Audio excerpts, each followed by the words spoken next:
The safe is gone. One day, the safe I had in my bedroom at home suddenly disappeared. Police, I have to call the police. Hey, hold on a second. My husband stopped me in a panic. Calling the police, you're overreacting. I took this safe that was here. What? Why did you take it without permission? That money is my savings. What on earth did you spend $300K for? My husband shook his head as if exasperated. Your money is my money, right? I bought a house to live in with my mother. What? I was going to tell you in a little while, but now you know, I'm not going to tell you. Let's get a divorce. Now that I got your savings, I don't need a penniless person like you anymore. What a surprise. Seeing my husband so arrogantly, I couldn't even muster the will to protest. All right, I wish you and your mother happiness, though. Thank you for being so sensible. See ya.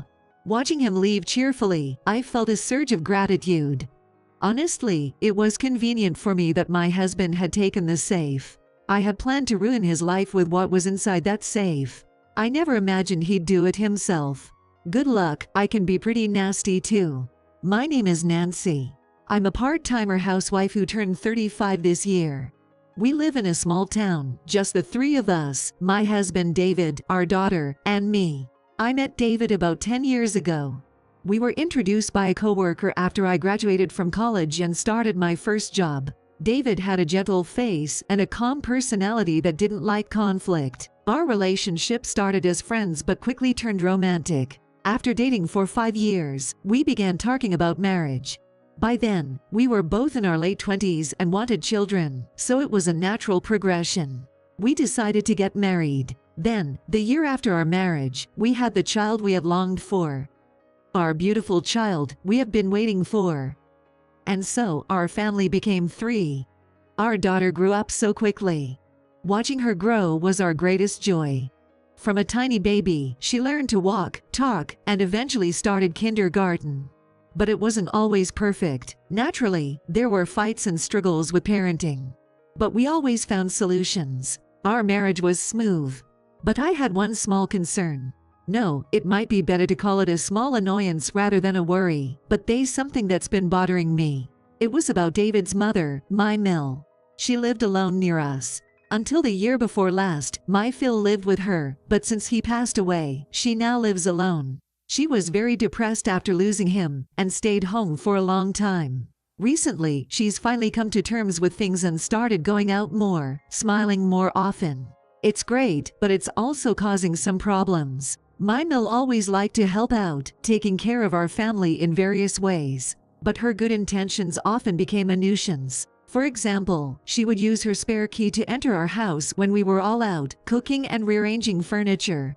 She'd also frequently comment on our family plans and house-building ideas. Welcome home, Nancy. I made dinner and did the laundry.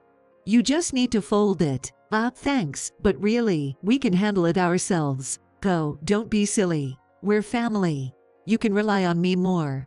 By the way, I'll redecorate your bedroom next time. I know she's just trying to be helpful, but it doesn't feel right. I don't think she's doing it to be malicious. But that's what makes it tricky.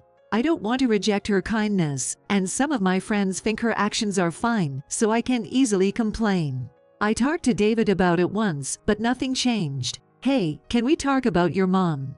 My mom means no harm. Just let it slide. Besides, she's helping out with cleaning and cooking, so it's not really something to fuss about, right? We should be grateful, actually. But I'd appreciate it if she told us beforehand. No, come on. Do you want me to tell her she's a nuisance and to never come here again? Is that what you want? Whenever we talk about his mom, David gets defensive. He's usually gentle, but when it comes to his mom, he's different. As an only child, and with his dad gone, he feels responsible for her. But I have trouble accepting this side of him. One day, we all slept in until just before 9. I got up and went to the kitchen to make some coffee. As I filled the electric kettle with water, I realized I left my phone in the bedroom. I set the kettle and went back to the bedroom. David and our daughter were still asleep. I quietly opened the door. They were sleeping soundly, as expected. I grabbed my phone from beside the bed. Then I noticed the walk-in closet door was slightly open. Was it open last night? I didn't remember opening it, so David must have taken out some clothes. I moved to close the door. Something felt off. A bad feeling hit me, and I flung the door open. No way. The safe is gone. I forgot about David and our daughter still sleeping, and shouted in surprise. What do I do? I never thought this would happen. I stood there in shock, but finally had an idea. I have to call the police, right? Just as I was about to dial, David woke up. What's all the noise about? You'll wake her up. David said that, yawning. It's just that the safe that was here is gone. So, I thought I should call the police. I was about to press the call button when David, looking alarmed, stopped me. Hey, wait a minute. Calling the police, how exaggerated. Exaggerated. How is it exaggerated? The safe is missing. This is definitely a serious incident. As I said this, David seemed to hesitate, opening and closing his mouth. Clearly, something was off. He might know something about the situation. I decided to confront David. Is there something you want to say? If not, I'm calling the police right now. David stayed silent for a moment, then finally spoke. I took the safe. And the bank book too. I was stunned, my mouth hanging open. Then I quickly checked the storage box where we kept the bank book. It was gone. I turned back to David. He looked relieved, as if telling the truth had lifted a weight off his shoulders. He didn't care about my feelings at all. That only made me angrier. Why did you take it without permission? That money is my savings. What on earth did you spend $300K for? David shook his head as if annoyed. Your money is my money, right? I bought a house with that money. I decided to build it a little more rural than here, so for $300K I can live in a pretty big house. Don't be selfish. Move to the rural area. What about your job? Besides, I have a job, and our child has to change preschools too. I was getting louder, but I didn't care.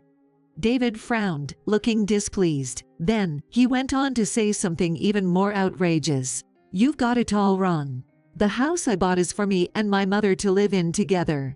You didn't like my mother, didn't you?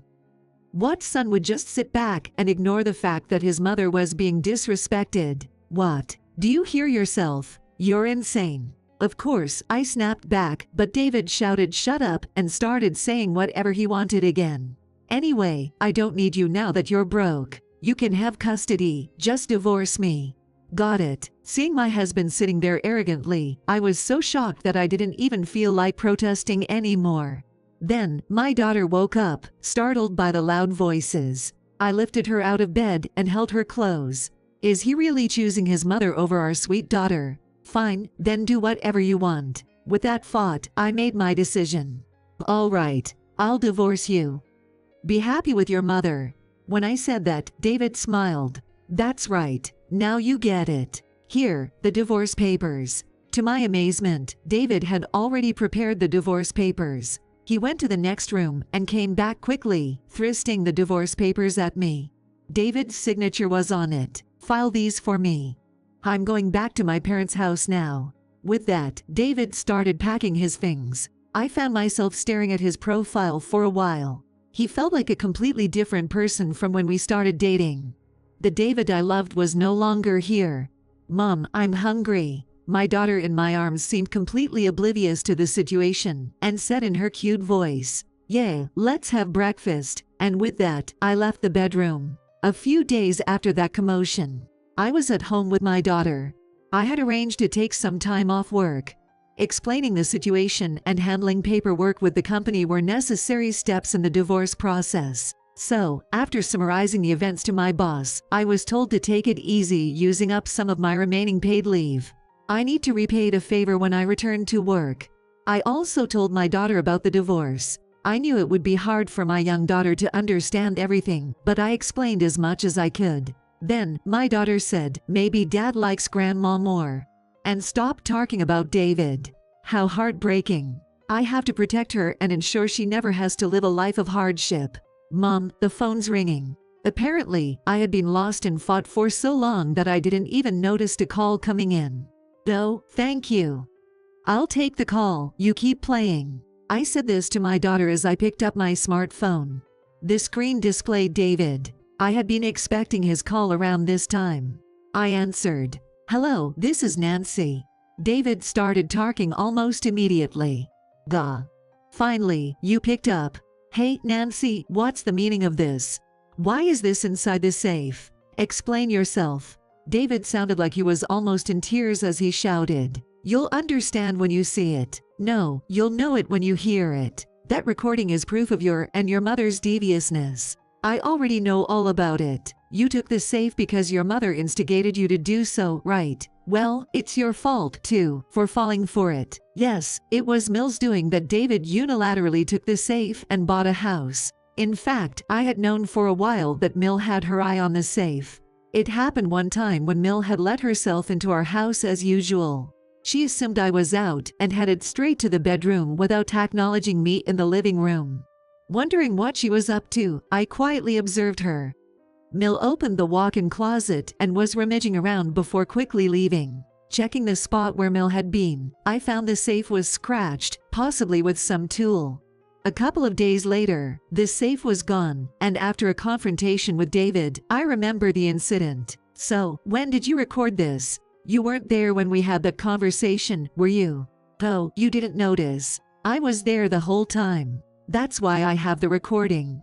The day after David thrust the divorce papers at me, I went to my in-laws' house. The divorce and the money being used without my consent couldn't be undone. But I couldn't rest without saying something to Mill.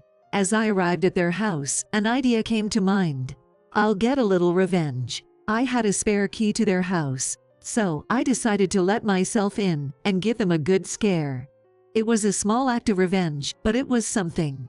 As soon as I used the key to get in, I heard David and Mill talking. They were discussing the house they had bought in the countryside. I quickly started the recording app on my smartphone.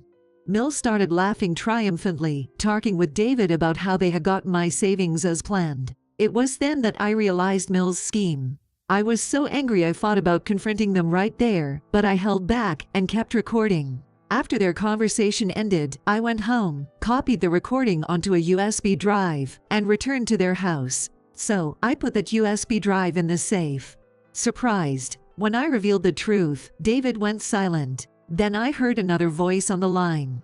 "Hey, what do you think you're doing with this? The money's already spent, so doing this is pointless. Stop harassing us." Mill screamed at me. Indeed, it seemed the money was already spent, and there was only a few $100s left in the safe. "No, it's not pointless. I heard from someone that David bought the house from a real estate company where his friend works, right? Yes. So what? That person is also a friend of mine. Actually, I introduced him to David. What do you think will happen if I let him hear this recording? He might report it to the police, or maybe he'll stop the construction and refund the money. In that case, there could be penalties or cancellation fees. It's true that the real estate agent is my friend, but most of what I said was a bluff." However, it seemed to have an immediate effect on Mill, as her voice began to shake. That's not fair. You were hiding money for nothing. We were just using it for you. What are we supposed to do if we can't move into the new house? You'll have to fix this." Mill was speaking incoherently. "I don't understand what you're saying. We're strangers now, so do whatever you want." When I said this coldly, Mill let out a pathetic no, but I ignored her and hung up. Finally, I felt a bit of relief. After the call from David and Mill, I contacted my friend at the real estate company. After explaining the situation, he sympathized deeply and actually refunded my money. I had hoped for it, but I didn't truly believe it would happen.